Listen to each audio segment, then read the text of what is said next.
قال طرح لي سؤال، قال لي راهم يقولوا باللي الا كان يروح بوتفليقه الزوي راحوا، قلت له راح نقولوا تروح لنك.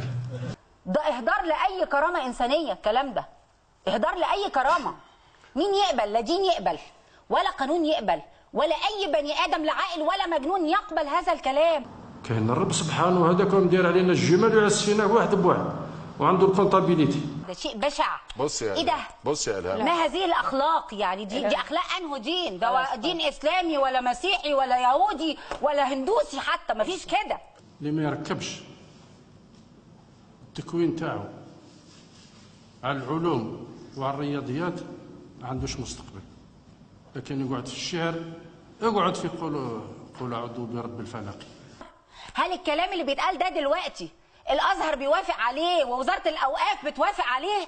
ده سؤال موجه ليهم ولازم حد يرد علينا. انتوا راهو عندك باش دير القوميله، عندك باش الدرجه. هو في ناس كده؟ هو في بشر كده؟ هو في اخلاق كده؟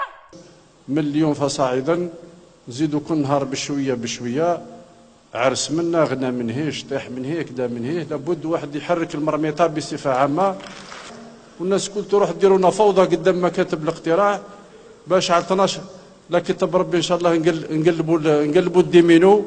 بس يا الهام اهدي. ايه القرف ده؟ لا اهدي.